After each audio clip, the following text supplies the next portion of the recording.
Welcome to No Question About That. This is the Tactics Show with me, Ed, and over there is Dharnish, who's been TikToking and scribbling about the World Cup furiously. We're going to get into the World Cup. We'll be mostly talking about the tactical side of the World Cup that we've seen in the group stages, a little bit of a preview of the round of 32. When you listen to this or watch it, we've probably had 4 games. Have you enjoyed it so far, Dharnish? I've honestly enjoyed it a lot. It's really good the first stage is like, it's a big festival of football.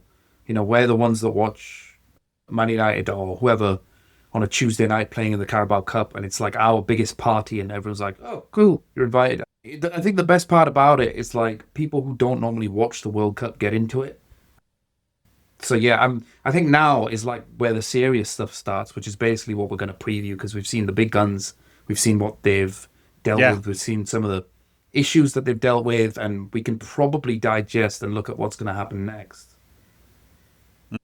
Yeah, the only issue with a lot of people who don't really watch a lot of football, who are now getting into the World Cup, especially, let's say, locals to the hosts, is that some of them have some very bizarre views on what football is. But, you know, we'll let that wash aside. I don't want to get into that whole American bashing over football, because there are plenty of people who really are passionate about the game and do care and are knowledgeable as well. So we can't talk about every single country at this tournament, I don't think, in every single game, because we've had, 70 games or something already. It feels like a lot more than that. Honestly, it feels like it's just there on the back. I have no idea what day it is anymore. Like, people ask me what day it is. I'm like, I can't tell you that, but I know the DR Congo played yesterday.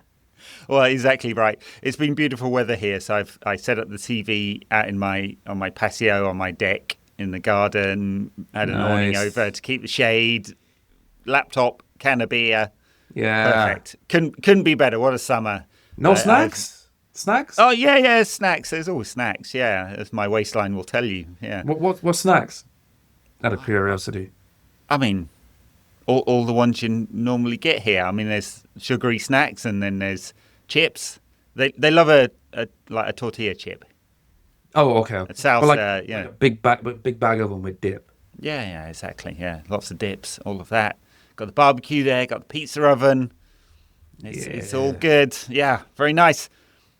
Let's talk a little bit about England, since most of our listeners will be wanting to talk about that. I think not a real surprise in how England was set up necessarily, although the last game was a bit different, wasn't it, with Bellingham more as a number 8 than a 10. I think the thing that surprised me is just how slow England have played. Is that the opposition? Is that something they've set up to do? Is that the pitch and the environment? What has surprised you and not surprised you about England, how England are approaching this? The first game surprised me pleasantly. The rest of them did and then sort of didn't. It felt a lot like Gareth Southgate with England again in the group stages. The first, what I want to say is, this World Cup, and it might sound really, really simplistic, and it might sound really dumb of me to say that, but when you think about it, it works. The best games are when the big guns shine. It's because a lot of their players are moving a lot. It might sound really simple, but instead of facing a deep block where 10 men are in front of you and you're passing it side to side, the moments that are coming when when teams are winning is when your players are moving. They pass it, they go, and they move in behind. It's exactly what Bellingham did for the second goal, by the way, against Panama. Yeah. England moved a lot against Croatia. A lot of the build-up was wide. I loved it a lot. It was very much, right, get the ball wide, and whoever you are in the middle, whether you're the central midfielder, whether you're the central attacker, you go. You make that run down the wing, and you take your man with it. Because if he goes, that means I've got more space, or if you go down the wing, it means I could pass it to you.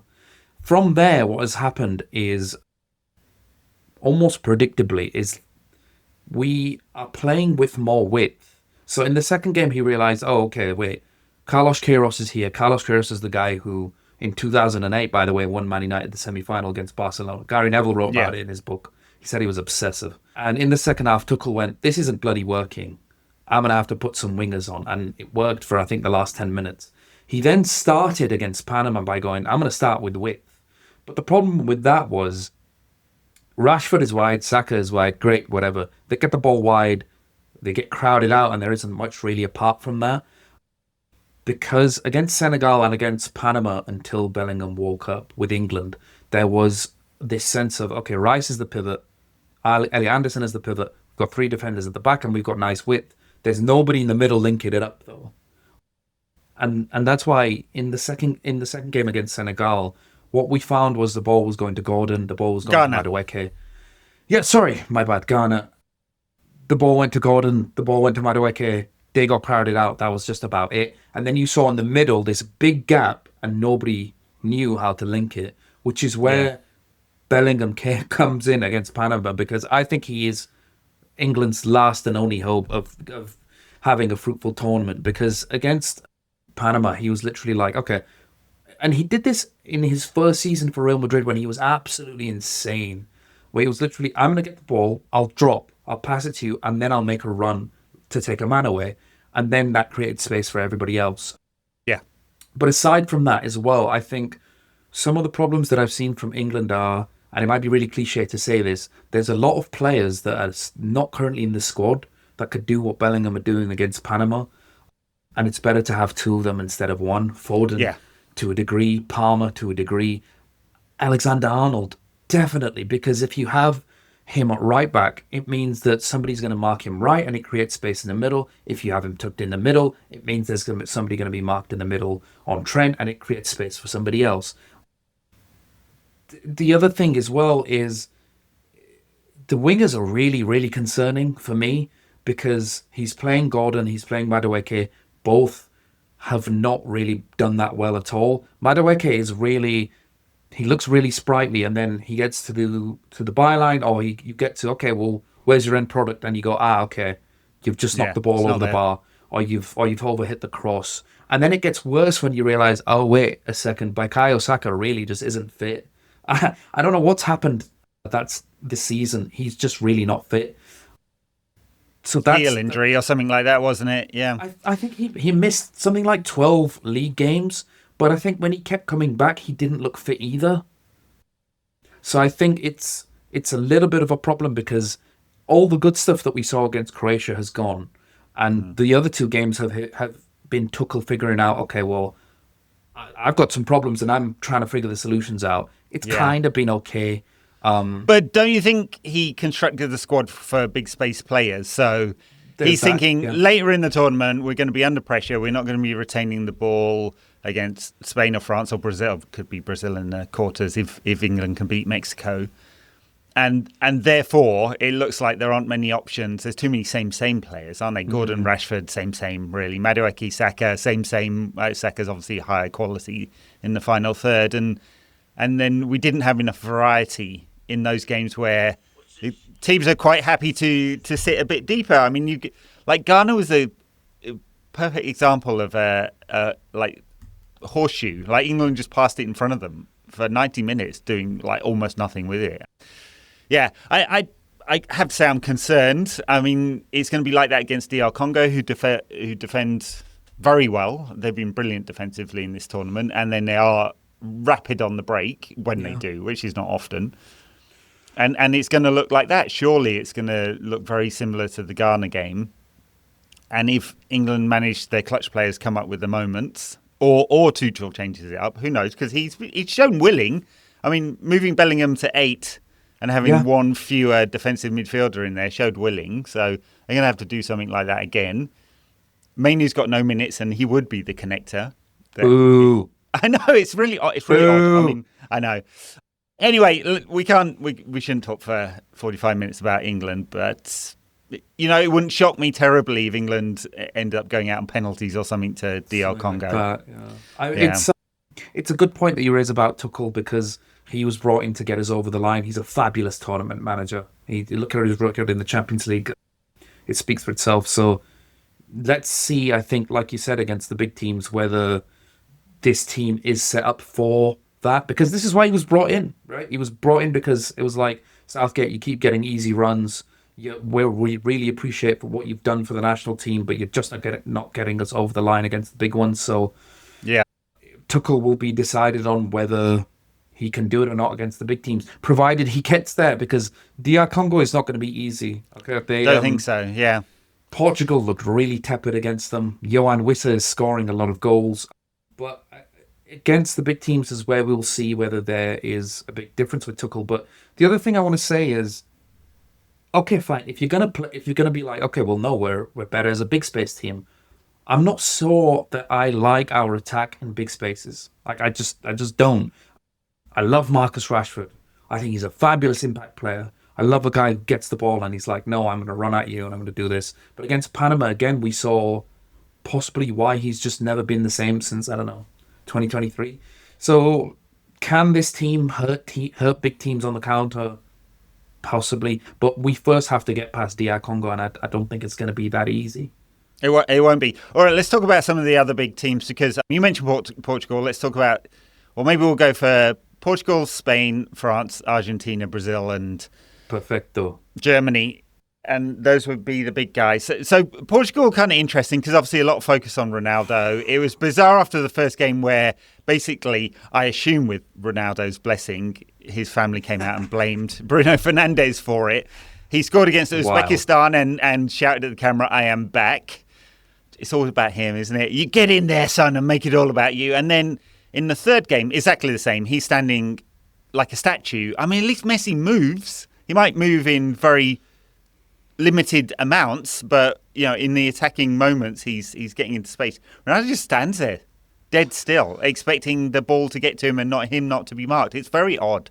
Yeah, I mean, look, I might get hit for this, but I think Portugal is the team I've covered the most in this World Cup. Is it a Ronaldo problem? I don't think it is. No. I think it's a Martinez problem. He's reacting to Ronaldo can't running by doing some very weird things. I think he's part of the problem, but I honestly will touch wood. I will say this: it's a Roberto Martinez problem. I think Portugal they play at 4-3-3. They've got Vitinha, João Neves, Bernardo Silva, Bruno Fernandes, and for some reason, this guy has decided that 40 yards between them is the way to go. They play with Vitinha and Neves very deep. Bruno, if you watch the games, Bruno is playing almost as a forward at times. He is. It's a 4-2-4. It's insane. He's right up there. Yeah. It's literally insane. I'm like, why aren't you peeling off wide? Why aren't you just having the license to do what you want? What you want is, okay, I've got Neves, Vitinha, Fernandes, Bernardo Silva. Get them closer together. Get them to drag players around. Get them to do quick combinations and then go in behind. The other problem is, okay, Ronaldo might be a problem with that, because if you go, okay, well, if I have Joao Felix up front, or if I've got Charles Ramos up front, he might drag a defender with him, and then we can be more mobile. But I personally also feel that the Portugal system itself doesn't create enough chances in the first place. Not necessarily for him, but as a team in general. They are far too far apart. There's not enough synergy in the midfield that they have, which to me is absolutely insane. Because they play together, yeah. They've got more of a technical midfield than Argentina, and yet Argentina, I think, are the best team in this tournament so far. Yeah, Portugal, it is really odd what you say about Bruno being so high up, and you'd think if you're going to have a slow number 9, that you'd use your extremely pacey wide players to run in behind, right? Ronaldo can attract a lot of attention because he's Ronaldo, and then you get Rafael Leao or whoever you have on the other side, or they've got so many options, right? Or Neto to run in behind him, and Ronaldo's the decoy for the other men coming narrow, but they don't play like that either. They're on the touchline.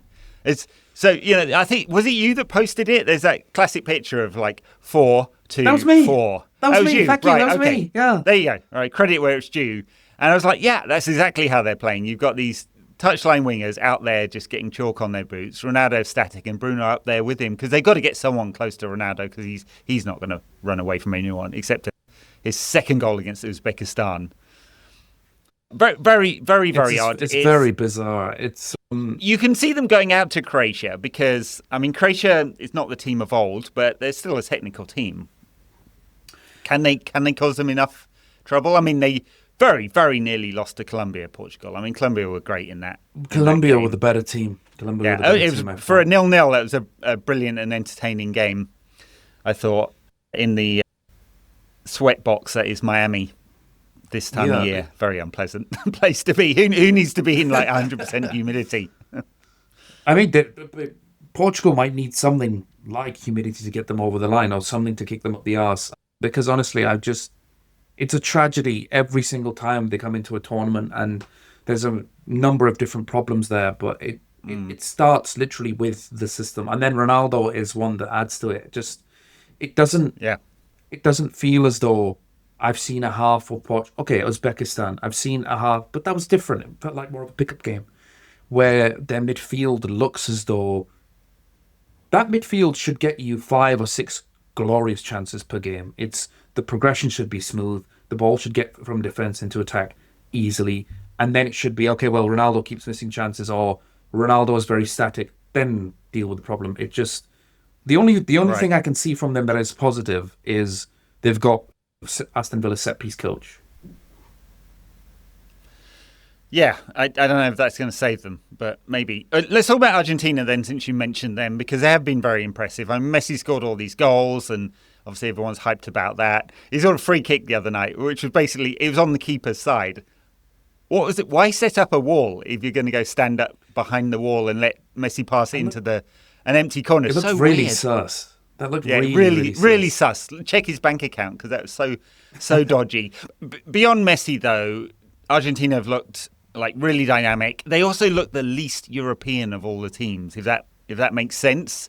Yeah. I mean, in terms of how they're set up, and not in a classic 4-2-3-1, very asymmetric. Tell us about what you've seen from Argentina so far.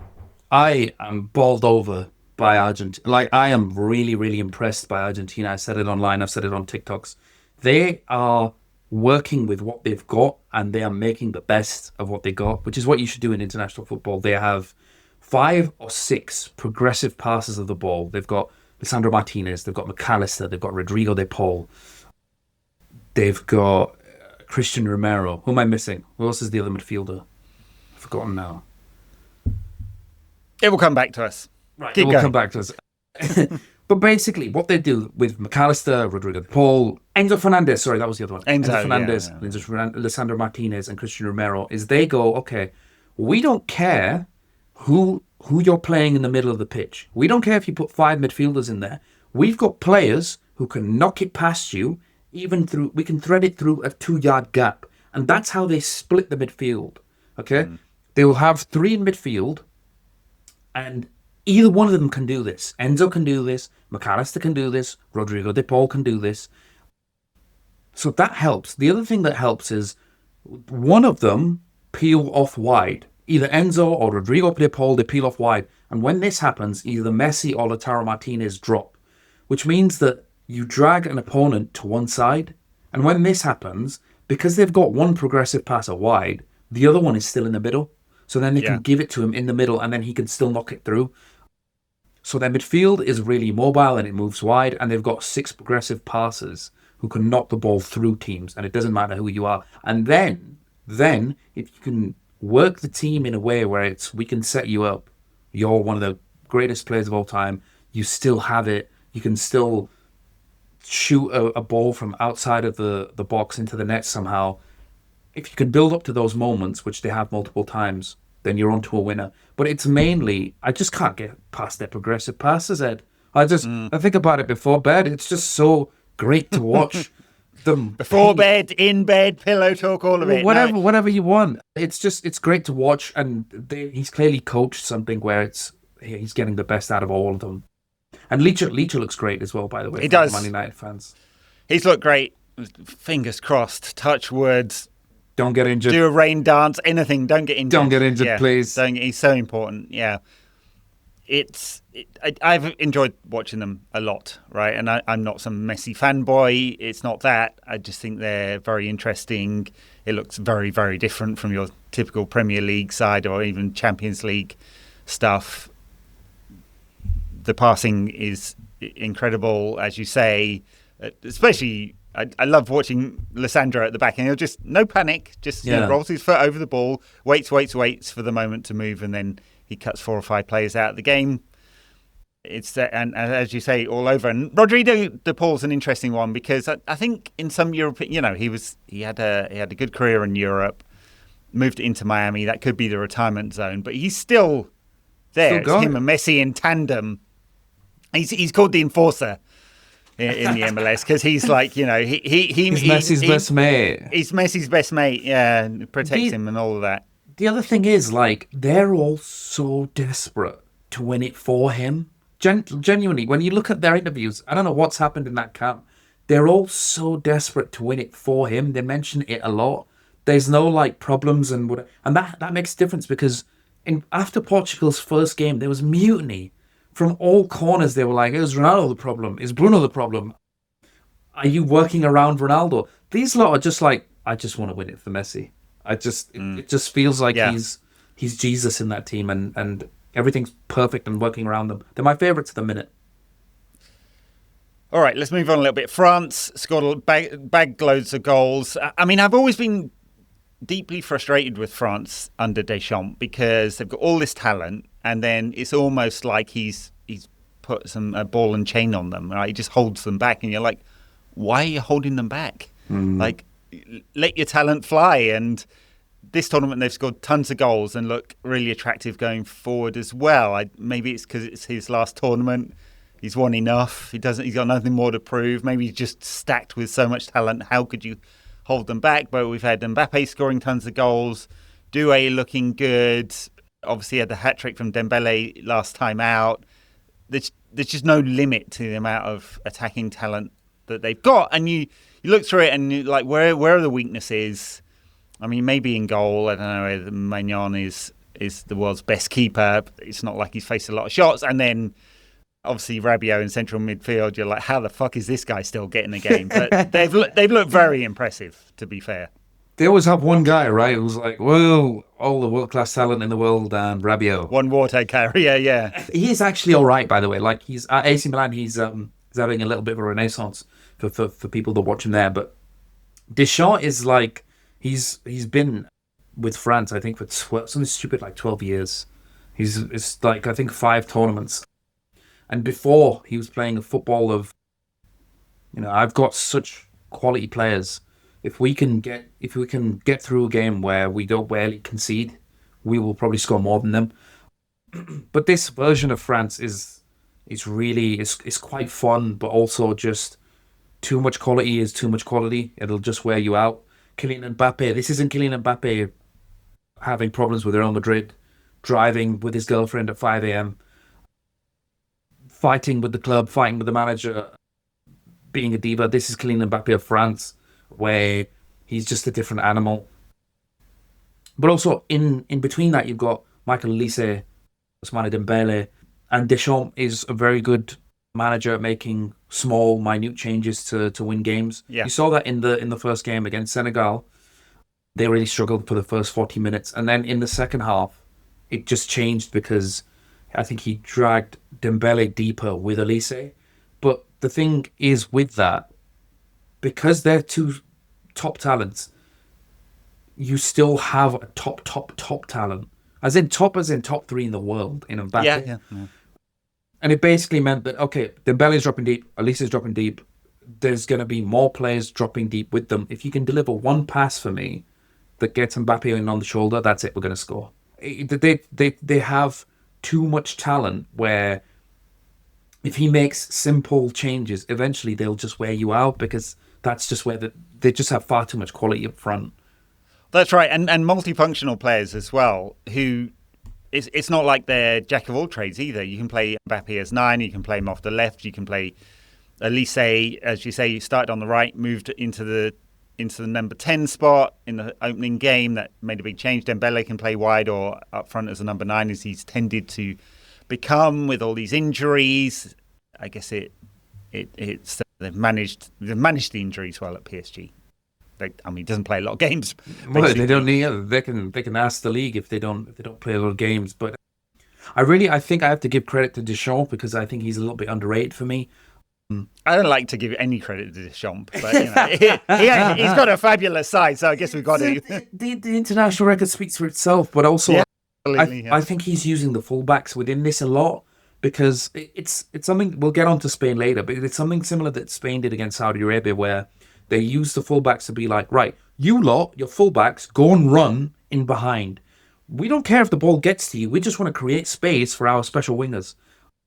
And they did that a lot with Koundé and Theo Hernandez. So we'll learn a lot in the knockouts, but I feel as though they have far too much quality to be written off. God, yeah. No, it's not like writing them off. It's like, how can you stop them scoring? Because they're going to get some... It's not as if you could even just sit in a low block and hope they're not going to produce something, because the chances are they will produce a moment, right? So even if you sat with a 5-4-1 or something like that. Spain then, I mean, they were awful in that first game. It was the worst version of Spain, wasn't it? Yeah, they're just passing it around. They are 1,000 passes and no chances. Gavi on the wing. Yeah, it was really odd, wasn't it? And destroyed Saudi Arabia, no surprise. They seem to be warming into this tournament. And Oyarzabal scoring goals as well. I always get a bit confused watching him because he doesn't look like a forward. No. He looks like a midfielder playing up there, but he's scoring goals, and he's scored a lot of goals in the last 18 months for Spain. He doesn't sound like a forward either. Oyarzabal just doesn't, no offense to his name or anything, but it doesn't sound like a forward. That's the analysis you come from, for folks, yeah. It doesn't sound like a forward, but Spain against Cape Verde, they got a lot of, there was some harsh lessons. They came back after and just absolutely destroyed Saudi Arabia. Within the first 30 minutes, it was like the most easy analysis ever. For two reasons. Yamal came back, and the second reason was what I mentioned before, the way they used their fullbacks. Cucurella and Porro, they stretched the pitch really, really wide and made runs beyond the fullback. So that basically meant, okay, well, that means the wingers in Ferran Torres and Yamal can come deep, but then you don't lose the width and you don't lose a man in behind because Porro and Cucurella were going on the wings. What that meant was Spain at once had 5 players pinning back a defence, and they had Yamal back. But I think that second game is important because, and the third game, I can't remember who it was against now, but I think it was against Uruguay, sorry. You tried to kick him off the pitch. Classic old school Uruguay, yeah. Just absolutely bully boys. But that game is important, both of them are, because it was literally, they always have 5 up front with the fullbacks, and then they have a dropping central attacking midfielder. I think they should start Danny Olmo. I thought he was brilliant in that position. They have 2 fullbacks always pinning the defence, always running behind, and then a central attacking midfielder dropping, which basically means that they can drag defenders out, but then also make runs in behind. And then also, just that basically takes the eye off Yamal and gives him more space to do what he does. So I think Spain, we should look at that first Cape Verde game, but pay more attention to the 2 games after that, because when they get more space, they'll be more dangerous.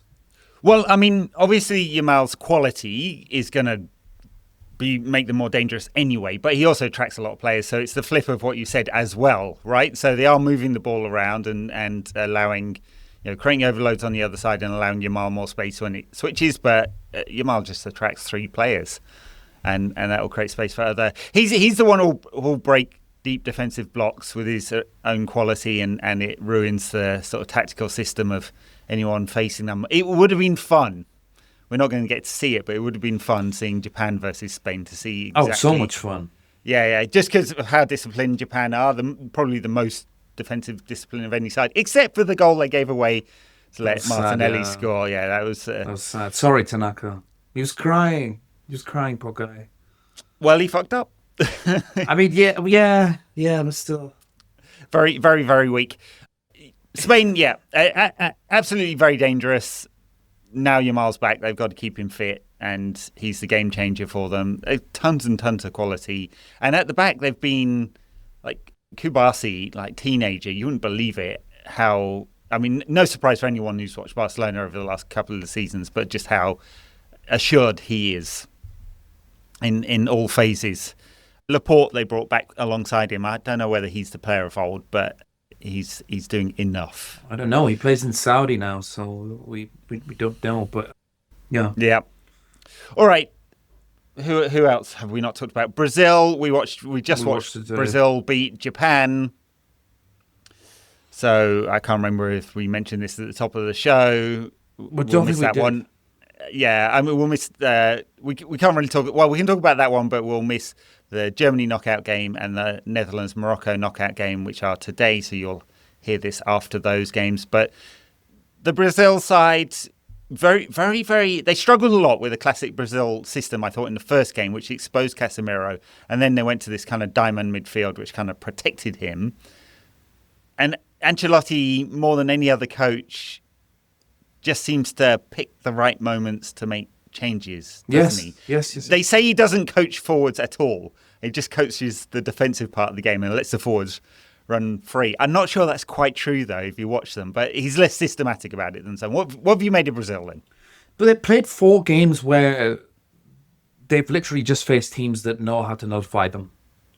Like, that's what we've seen. But again, I think today was key because we saw Ancelotti's like really slight tweaks where he doesn't make changes where it's like, that's it, he's clocked it. He'll make a slight change that eventually it's like, well, yeah, you did enough. Today he made some changes. Cunha was not that effective, even though he's had a brilliant tournament. He brought Endrick on. Brazil spread the pitch. And just because of how basically they were camped in Japan's half, the defense was so high. I think it was Gabriel that gave the cross for Casemiro's headed goal. Yeah. Their pressure just paid off. Even though Vinicius was like nullified for most of the game, just because of how they stretched the pitch, eventually their attacks were just too much. And I feel like a lot of what they will do in this tournament will depend on 2 things. Number one, Casemiro's screening, because again, the way he got dribble pass for the first goal just felt like Casemiro under Ten Hag's second season, where it was just far too easy. And then number 2, I think it will largely depend on how well Cunha and Vinicius do and how well teams handle them. But I think with Ancelotti's sort of small tinkering changes and a huge result today, because Brazil is so emotional when it comes to the World Cup. It feels like it's their baby whenever they come into it in the tournament. But a result like that, there was a moment it felt like Japan could win it when they had the momentum with them at the end of the first half. They were 1-0 up. If they got a second then, I don't know. I think that emotional I think they would have punched them down, Yeah. Japan's tactical plan definitely worked first half. But eventually I think Brazil's pressure was just too much. If you spend most of the game camped around the opponent's box, then I think it's a problem. But that positive result, Vinny scoring, Cunha playing well, it feels like it'll be a huge lift for them. It's just, I don't know, Casemiro jogging around. I get really bad like memories from that. I feel like he'll get dribbled past, so it'll depend on those. Well, he will do, and he took the yellow card, and he was another yellow card waiting to happen. Typical. He won player of the match. I don't think he was that good, but he scored the goal. So yes, he scored. He's still amazing in the air. It's working. We're not getting a lot of goals from corners and stuff in this World Cup because the refs are enforcing separation, but you've got Casemiro's big old head. It's always going to be a weapon, isn't it? I mean, I do think, I guess we've not, I mean, Ancelotti's obviously won the Europa League, Champions League. He wouldn't take himself down to the level of the Europa League, although he did have that spell at Everton for a time. That was very odd, wasn't it? Yeah. Why would he do that? We've all had some weird jobs in our lives, Ed. I guess we have, yeah. They've got weaknesses in this squad for sure. Brazil, it'll be interesting to watch. I mean, we've got Ivory Coast and Norway. They'll play the winner of that game. I couldn't call that one. Ivory Coast obviously got more overall talent than Norway. A lot more depth. But a lot more depth as well. Yeah. And Norway have got a whole bunch of players who kind of play in secondary leagues or secondary sides, especially in the defensive area. Odegaard's been on and off in this tournament, but Haaland scores every goal he touches, basically. And so that will be interesting to see who either side will cause problems. I suspect that Norway would be quite happy to sit very deep, try and defend, and go with the big guys up front and launch it if they get through, but there's no guarantee they'll be Ivory Coast. Let's talk about, who have we not talked about? Germany. We haven't talked about Germany. I mean, they're playing Paraguay next, and then they play France or Sweden, and you imagine it would be a struggle for them to go further than that. So I can't see them making the quarters, but they've got a lot of really talented players who are interesting in bits and pieces. They're having a bizarre World Cup. I saw a piece, I think, from Sib Stafford Blur where there's a lot of like noise around the camps and there's a lot of like noise around Nagelsmann and noise around Jurgen Klopp. I thought what Ecuador did against them was absolutely brilliant. It's just they Yeah. don't. I think the team should have been really molded around Musiala and Wirtz, and it was, but Musiala got injured. I know he came back, but ever since he's came back, he's not really been the same player. Yeah. Injury, wasn't it? A leg break. Yeah, it's obviously very difficult to come back from that, but it doesn't look that dynamic yet. I really like their centre back in Nico Schlotterberg, but I know they've got Dennis Undav who came on and scored, but I don't know. It doesn't seem like they have enough depth up front, or they're using it. Like I really like Nick Waltermader, but I haven't really seen him. We haven't seen him. Undav's in the team today for the game against Paraguay. We'll see whether that does something. I mean, talk about a late bloomer with Undav. I mean, he had that one crap that he was utter crap at Brighton for that season. You're like, who's this donkey? They don't normally do this, Brighton. They're normally so much better than that. Went back to the Bundesliga, just can't stop scoring. So we'll see with that one. A lot of individual players I like. I mean, Wirtz is a lot better than we've seen at Liverpool. We'll see whether he transforms under Iraola. Presumably doesn't play wide, but he has been for Germany. A little bit. I really like Nathaniel Brown, the left back, who looks like he's going to Bayern Munich. Shame they hoover up. We could do a left back, and he's a lot cheaper than Lewis Hall. It's just it feels a lot like a team where I would expect a lot better from a coach like that. Basically, is what I'm saying. I wonder whether it's just a tournament too soon for them. Like Possibly, in 28, yeah. they'll be a bit more mature, depending on injuries, depending on what happens with like some of the older players, like Jonathan Tah, Rudiger coming towards the end. I'd say Schlotterbeck's brilliant, not so great in a foot race, but his passing's lovely, isn't he? Yeah, I'm surprised they went with Rudiger and Rudiger. Sorry, not Rudiger. Rudiger and Tah for this game because Schlotterbeck's injured. yeah. Two not very dynamic defenders there who like doing box defending. You also have Kimmich, he's a great tempo setter, but there's not really like, okay, you've got words to break the lines and stuff, but it's just, I feel like a lot of the other big guns have a lot of big players that will get them past big moments, and we're talking about will he be able to shine? Will he be able to keep it up? Is he going to drag their team through? I don't think Germany have that. I don't think it's very controversial to say that either. No, I think that's right. I mean, if they get through this one, which no guarantee because Paraguay are a very stubborn side. I mean, I know they were blown away against the USA. I imagine. You say, yeah. I mean, it's a little bit the emotion of the occasion there, and a little bit. I think they were surprised with just how aggressive the US were in the pressing, man-to-man press. Yes, and they couldn't work around it. The US are playing Bosnia next, and it's going to be a similar pattern. I was kind of a little bit surprised that Pochettino trusted his players to do that, honestly, because a lot of them aren't top talent. I mean, once you go beyond the first 10, 11, 12 players, it drops off a lot, I'd say, with the US. So we'll see where they go. What else have you noticed from the World Cup then? Because that's all the top teams. What have you enjoyed? The host nations are doing really, really well. They're riding off the coattails of the crowd a lot. They're feeding into hosting the tournament, especially Mexico. I've seen some wild videos of people having a great time in Mexico. 1 million people in Mexico City. That's how to do it looks party, like a great time. Wrestling, kissing, tipping over buses, people having a great time. Asian fans and Mexican fans bonding a lot. They're really, really like feeding into hosting the tournament. They've got three Mexico has that vibe overall, doesn't it? I mean, like there's a few cities in the world where you can just feel the energy. London, New York, Mexico City's like that. It's just so busy everywhere, and they've had everyone out in the central square. It's built around this big. If people haven't been there, it's built around this big central square, and all the sort of roads lead to it, and that's been the big place where the party's been happening. Obviously, the Azteca has all that history. That's a pain in the ass to get to. I went on a tour there. It's like an hour out of town, so it is. I mean, everywhere's a pain in the ass to get to in Mexico City because it's just fucking. Was it worth it though? You have a good time. You eat some tacos and stuff. Oh, I mean, the food's amazing. Not the stadium necessarily, but the food's amazing. I've been in Mexico City 5-6 times, quite a few times. So I've never been. I've never been. Yeah, it's well worth it, I'd say. Just Really yeah, worth going. But I mean, the host nations are really feeling it. Mexico, Canada, USA. It feels like a big event whenever they do play. Mexico especially have 3 clean sheets, 3 very easy wins. They were the hosts of the tournament. They've also got 3 very solid managers, I'd say.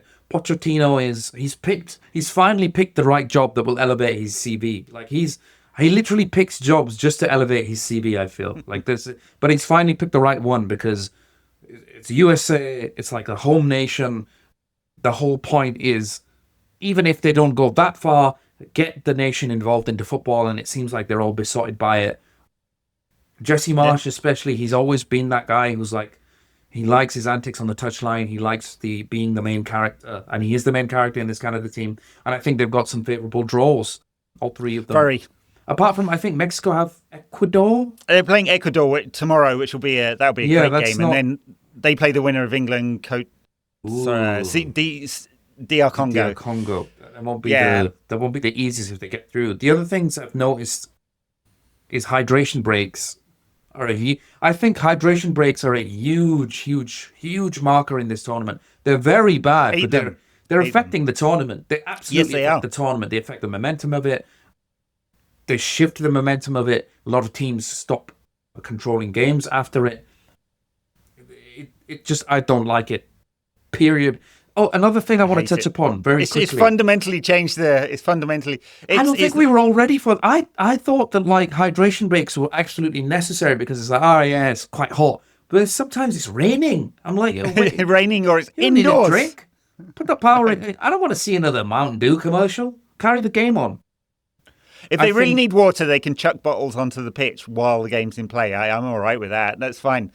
it's it's genuinely altered how we play football. It's genuinely altered the It duration has. of time. The other thing I want to touch upon quickly, I don't know why they're doing this. Maybe they're doing this because they have hydration breaks. Refs are letting so much go. So much go. Easy yellow cards, easy VAR red cards are apparently just fine. Yeah, who cares? Get on with it. No one Well, cares. VAR's not overturning the ref. Basically, they're just there No. for the howlers, I guess, but they're not being involved too much, except on goal line tech and offsides. The offside has generally worked pretty well. I think Yeah, the it's been fine. semi-automated It's been chipping the fine. ball and all that. Refs have let so much go. I mean, it's been the edict. Kalina has said that's what he wants, so that they are referring to that standard. It's made the games flow. They're trying to make everything as quick as possible.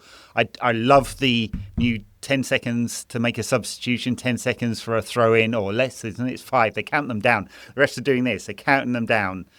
I think that's brilliant. I'm not a favour in hydration breaks. It's changing the flow of the No, game too much because everything else he's done is about speeding the game up. That slows it down. It's obviously an ad break. It would be a real shame if they brought it into Premier League games. I mean, especially, can you imagine you have a hydration break in the middle of January in a Premier League game that's not being televised? No, mate. No. For no, what no, reason? No. Like, it's mad. Yeah. It can't They're all be right. done. No, they can run for 45 minutes without desperately needing water. That's all right. So a lot of the refereeing changes, I think, have helped the game. Some of them haven't. And by the way, right, I've seen a few commentators now talk about the proposed daylight offside, which would be a disaster. Like, people think, oh, yeah, we'll get more goals. That makes an entertaining game. Can you imagine playing against the France side with Mbappe, where he's allowed a yard or more of advantage over the defenders? You'd have to. The only way you could play that is by dropping into a really, really deep line to allow no space, right? They think it would create more goals, but it's going to create more negative tactics. Horrible. I really hope they don't never bring that in.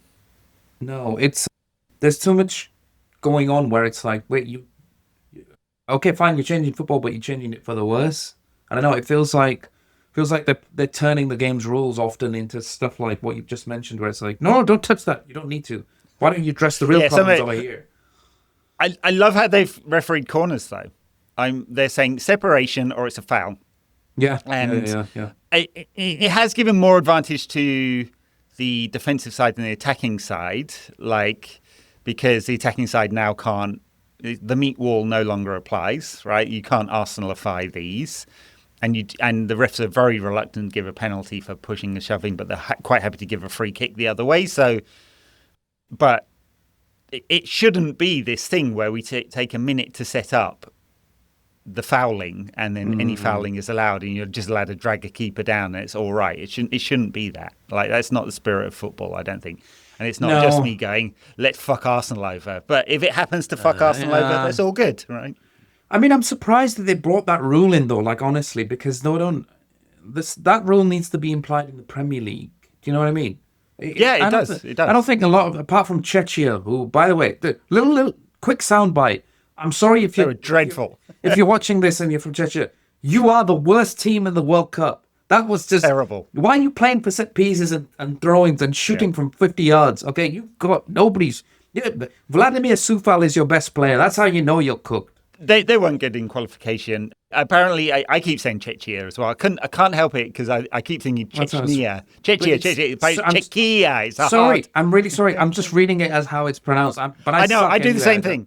I don't know how punctuation is. I'm a really bad writer. Sorry. What do you want me to say? No. All good. Yeah, I mean, look, I've been loving it. I think there's some fascinating... I don't know that we'll get anything out of this World Cup that will translate into football going forward necessarily, but I do like the variety. I mean, we have some variety in the Premier League, but not as wide as this. You've got everything from Czechia, who are just ugly, old school, hoping to get free kicks, to Argentina, who are the most comfortable team in possession of anyone, overloading one side in order to break down the other, to England's slow. We were promised Premier League football, and we got something more like Roy Hodgson football from them. To France's liberation, like Deschamps is demob happy, isn't he? And he's letting them play. So, that's all been fascinating and loads of fun. Just so many storylines going on. So many storylines. And also, there's so many stars, old and new, and they've all sort of come to the fore, and they all have sort of narratives around them. You have, Ronaldo. Is Ronaldo the problem? Is he holding back Portugal? Messi, can he do it again? Is he aging like wine? And he is, and this team's built around him. Then you have Mbappe, who's like completely different animal to the player that he is at Real Madrid, and he's playing in a France team that sort of helps him. Haaland keeps scoring. And then you have Lamine Yamal at Spain as well, where this is actually his first World Cup, and you're wondering if he can elevate them and take them as close to the final as possible. So there's lots going on. You even had James Rodriguez playing well for a little while before he runs out of puff after about 50 minutes. You can see he's not even having that a old. Good time. No, he's not. He's not. But he's having a good time. Colombia are one of the best teams to watch, by the way. Really good to watch. Great fun.